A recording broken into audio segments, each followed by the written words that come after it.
Hey everybody, welcome back to Conversations Around the Table. We're so glad that you are here with us and joining us for another topic and another conversation with these amazing ladies next to me here. We've got Jiff, Heather, and Robin. Not that you don't know who they are, but just having a little fun. So we're going to talk today about a topic that I really love to dive into. It's not always the funnest or easiest conversation to have, and sometimes it can be a little tricky because people are like, what are you talking about? But we're going to talk about relational intelligence today. And basically all that is saying is we're going to talk about relationships. We're going to talk about our relational world. We've got, IQ, we've got EQ, and there's also RQ. It's kind of a new concept. There's an amazing book called Relational Intelligence that you can get and read more about it as well. I've read it. I loved it. I've also just listened to a lot of fun podcasts on relational intelligence, and it's just a topic I really enjoy. So we're going to go there, girls. We're going to talk about it. So when we talk about relational intelligence, what we're basically talking about is our relational world and who's in it.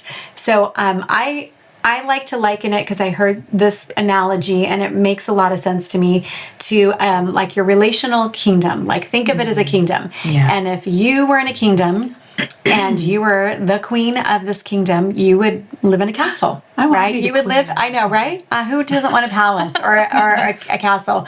So as long as it has servants. Yeah, well, definitely. It has to smell good. Cozy bed. Yeah, modern technology in there. Yeah. So a kingdom has like a castle, right? Or a palace. And so you would be living in that palace. And there's bedrooms within that palace. There's a courtyard. There's an outer courtyard. There's, the outer gates of a kingdom. So what I like to say is that when you're thinking of your relationships, like who do you have in the most inner place of that, of your palace, like your bedroom? Like who are your bedroom friends?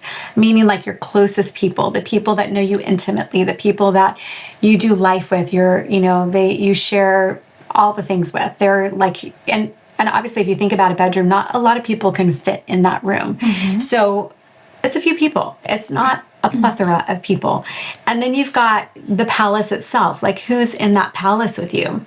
What are the next layer of friendships that actually are in that palace space with you? So they're in your life and they know you, and there's life that you're doing together, but it's not that intimate space of friendship. And then you've got the courtyard friends. So those are your friends that are around. You might not see them all the time. You're connected. You have relationship, but they're more of almost like observing and coming in and out of your life. They're not fully present like your palace friends and your bedroom friends. And then you've got the outer courtyard of friendship, which is again another layer of like people you might have history with, people you've known for a long time, but you're not necessarily doing life with them either.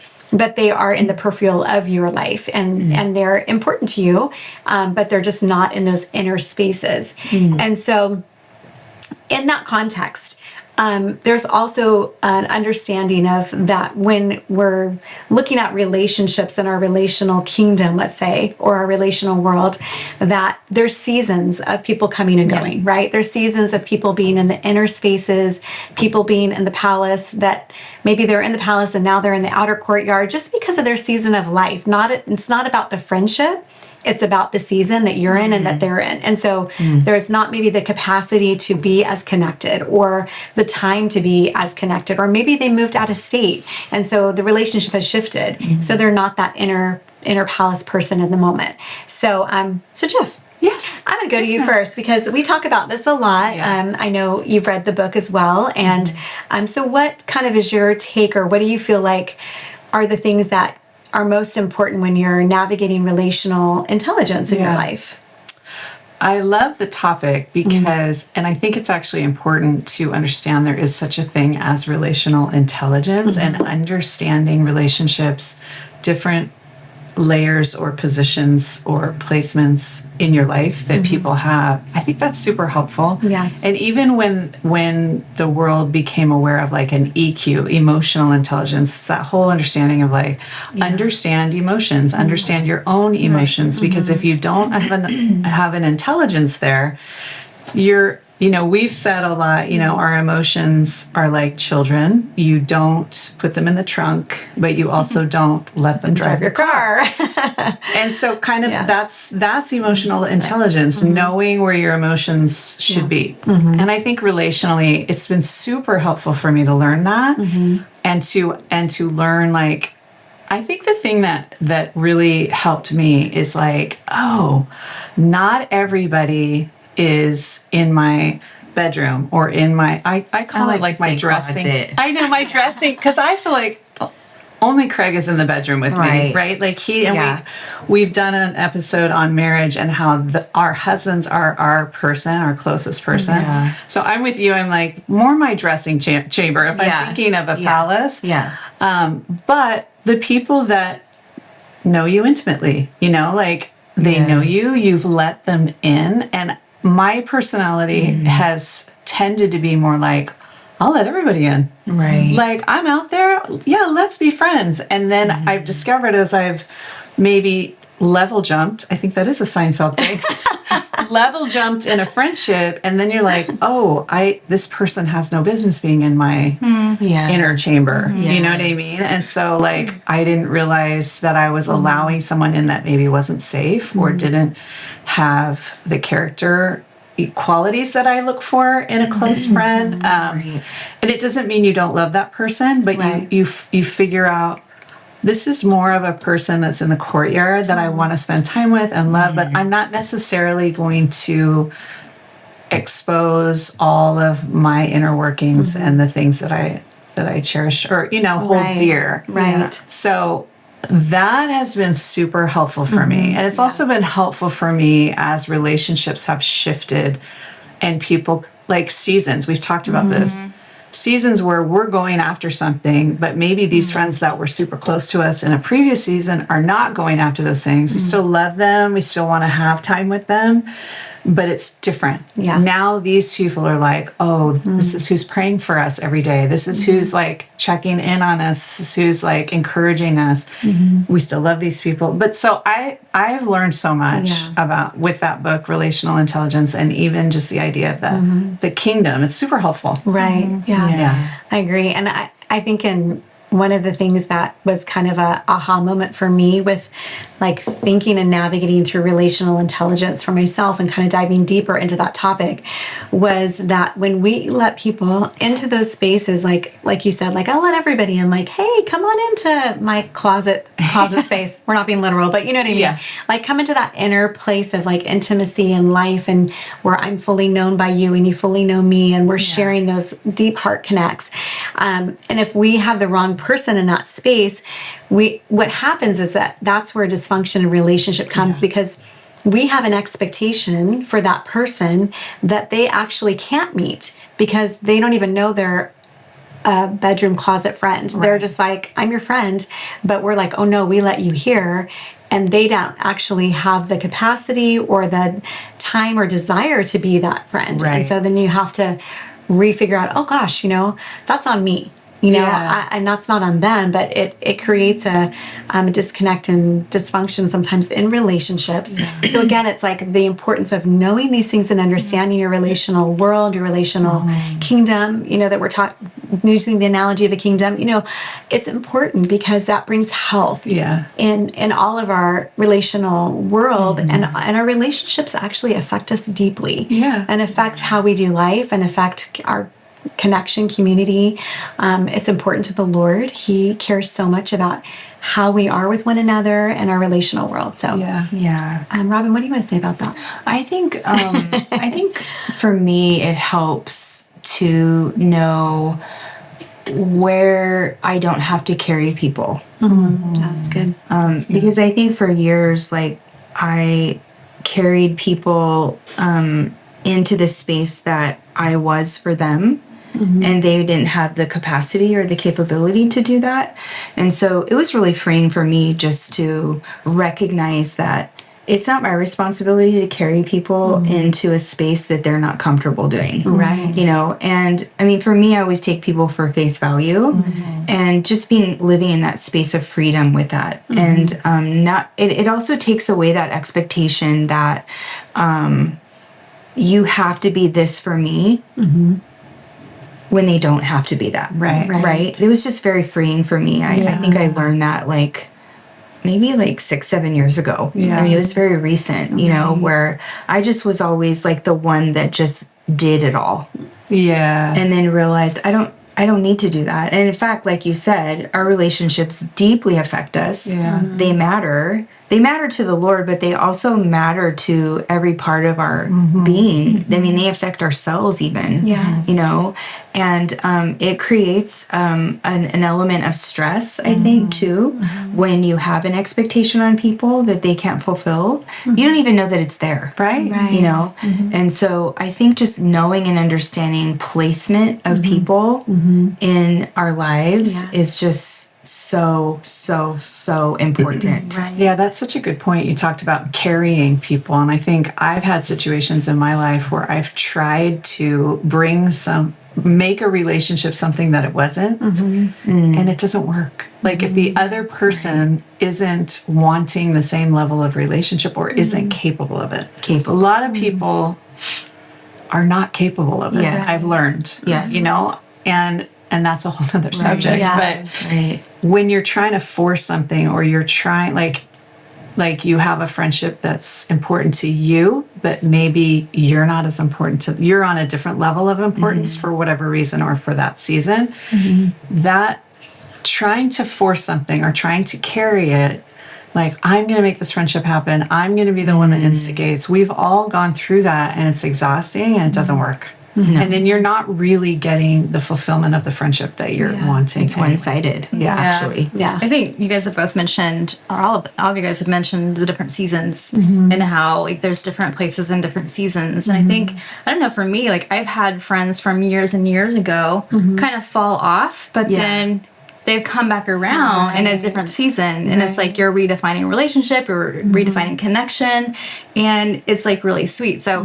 I think too, with relationships, there are those moments of ebb and flow, and then there are those times where you have your tight people that are with you all the time, and then there's I know I'm a good example of that. I kind of come in and out just because of the essence of our life and traveling and kind of in that flow. So it's I'm not always with the three of you guys, but I love you dearly, and I know you guys love me. So it's that's not even a thing, but there's different dynamics of life that kind of play into relationships and different seasons, and even trying to our kids are all grown, and I have friends that they're just starting to have families and little kids, and we used to connect at a certain level, but now we connect at a different level because we're not in the same season of life. And so I think seasons really definitely play a huge factor in this conversation. I love that you said that too, and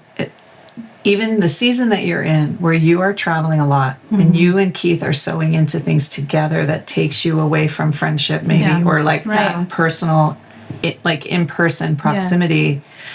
That's so important for even us as your good friends to just remember that. Maybe even deep friendship with you in that season just looks different. And it's there's still the love there. There's still the commitment. There's still, we're not letting go of anything, but it's understanding that season. And even with your friends that are now with babies, it's that's a whole season, and that they're now not going to have the time to talk on the phone like they did before. Just allowing those close people to have their season. And I think when you're mindful of that, and you're relationally intelligent, to the season that your friend is in or that you're in, it actually creates peace in the relationship, where there's not a misalignment or a misunderstanding or missed expectations that create disappointment and hurt and wounding, because you're like, oh, this is what's going on for them. I have total understanding of that.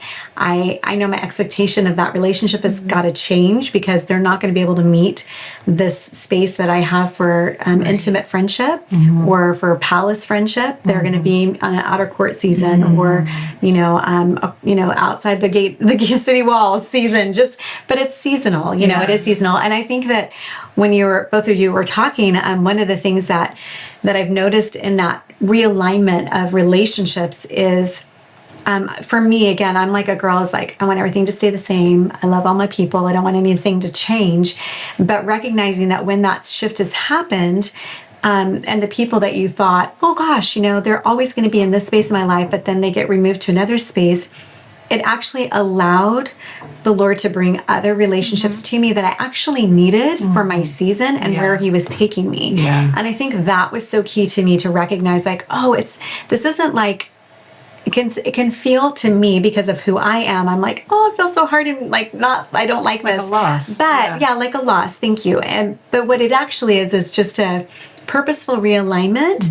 And then the Lord opens up, opportunity, because you can only have so many close, tight friends, right? So if you're holding on to those, and you're holding on to them, and the Lord's asking you to just like release them, or to let them go into a different space in your relational world, because of what He has for you, or where He wants you to, to be connected to somebody, because of what He wants you to know, or where He wants to take you. That's the shift too. Does that make sense? Totally. Because that's something that I was like, oh, this makes sense now. Yeah. And it doesn't feel like, oh, this is a loss. It's like, no, this is just a shift for a season, because of for them, or for me, or for whatever is happening. And that's okay. That's okay. It's not necessarily a bad thing. No. It's like, this is the Lord doing something. I think circling back to the golden friends, the ones that have been in our lives for decades, right? Like everyone at the table has said, seasons do change. Yes. They do, and that's okay. And I know there is a grieving process that happens. I have several friends that I raised my kids with that will always be, they're always welcome in my closet. Yes. Because they have that, they're safe, and they're deep in my heart. But yet it's not that day-to-day thing, and giving yourself permission to just grieve that loss and move. And like you said, I think you just said it, Joanne, people can't go with you to the next season. And when you actually just accept that and realize that, there's such freedom that comes with that. Not only for ourselves, but for the other person, and it really, if you try and hold on, then you're pulling. It circles all the way back to the beginning of, I'm trying to pull you in, and it's not, and it's okay. It's totally okay. It is okay. I often wonder why the Lord always had Abraham pick up his stuff and move. He was always moving. There wasn't like this one place that he stayed all throughout his life. He was always moving, and every place that he left a stone of remembrance. He left, I think it's the Bethel. A Bethel. He left that stone of remembrance and thanked the Lord for that season, right? I'm paraphrasing, but he was always moving because every person on this earth has a promised land to walk into. And there's different places that we have to leave in order to stretch and grow and expand. And if we hold on to everything and every person that we think we have to, we don't really expand. New people bring new challenges. Exactly. New people bring new stretching. New people bring that new expansion of our heart. And so that's just what I think of, And it might be a little off topic with relational intelligence, but I think all of it that. Is kingdom. It is. It all matters. It absolutely matters. And I always think about, like, and John, the book of John in the Bible, I think it's John 13, where Jesus, before he goes to the cross, he's praying, and he prays for his relationship and connection with the Father. And then you would think the next thing, the next thing he prays for is for the lost. Mm-hmm. But he prays for relationships, right? For the people to love one another and to be connected and to this is how people are going to know who I am. Yeah. And then he prays for the lost in the world.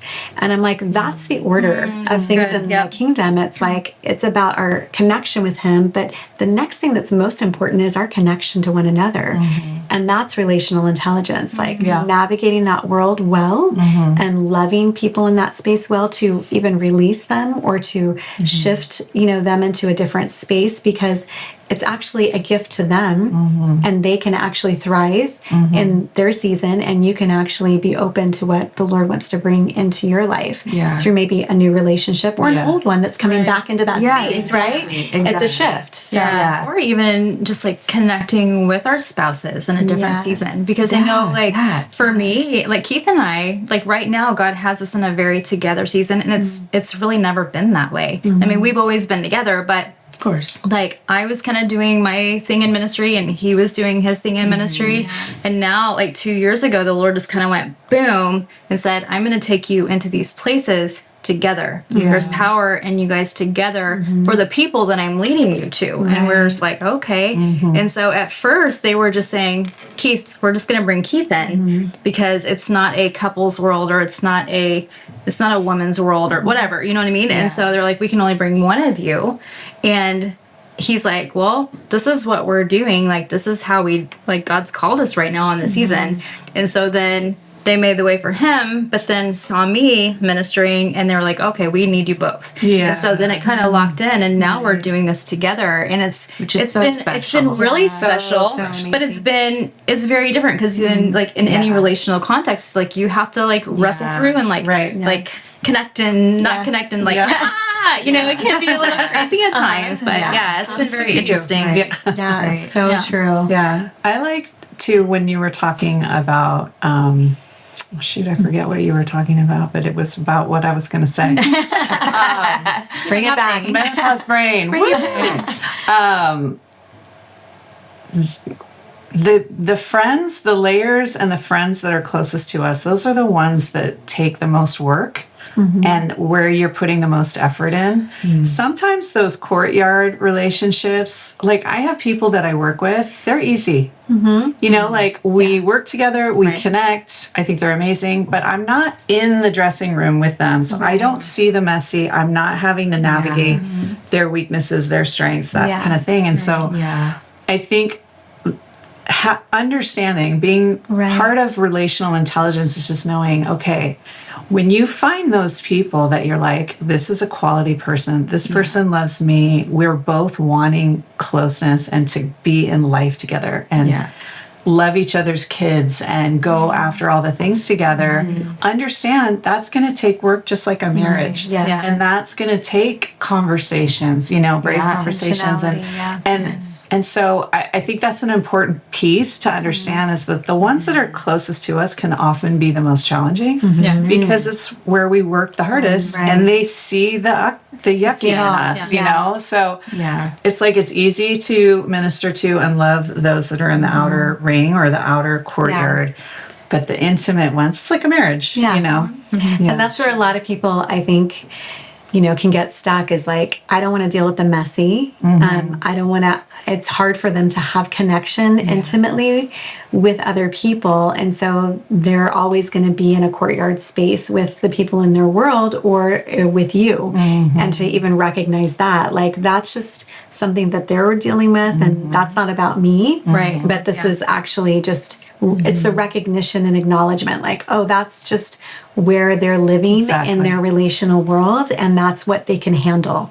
And so releasing that as well is really important in relationships. Because you can recognize pretty quickly if you've brought somebody in and they are not letting you in, it's not mutual. That's not going to work. Right. You know, and there are people that really do struggle with that. They're way better at the peripheral. And you know what? That's okay. And it's okay. It's okay. Like, okay. Yep. They're at this stage in their life. They're at this place.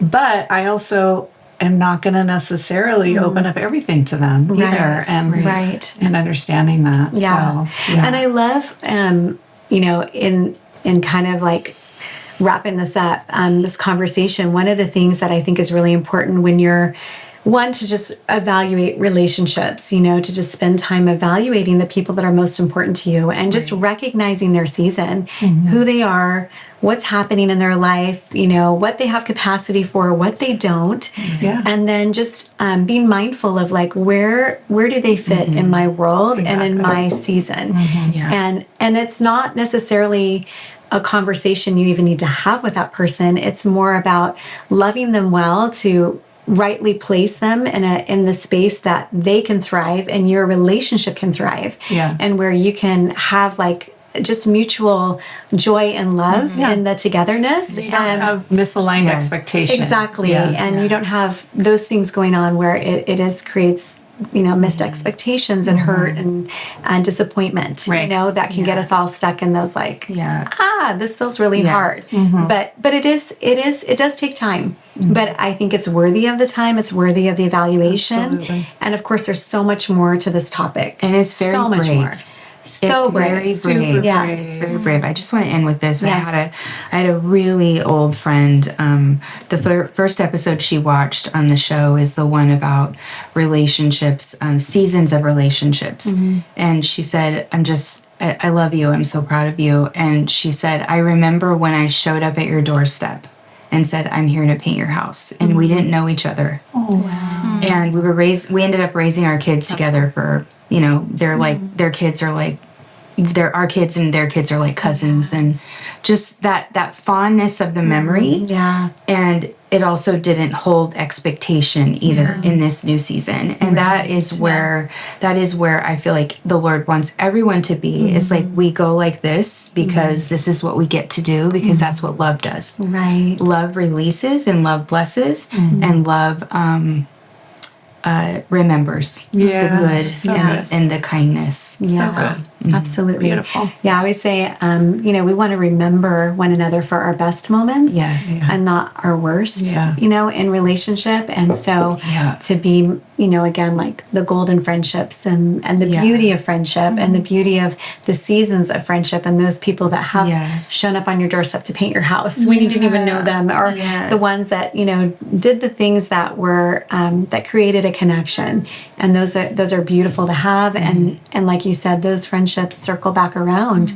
There's just seasons of life, friendship, all of it. So we are so glad that you joined us for this conversation, and just want to encourage you, you know, if you are struggling in relationships, if you have places in your heart where it's been hard relationally, that just to really press in, because God cares deeply about our connections, about our relationships, about how we are with one another, and how we connect, because He's all about connection, community, and it does matter to His heart. So thank you for joining us. We want to encourage you to subscribe, like, and share this episode. We would love for you to share it with friends, anybody that you know needs to hear this and be encouraged in their relational world. And then also, if you want to follow us on Instagram, you can stay up to tune with the latest and greatest, and it's @roundthetable_Inc. And we would love to connect with you.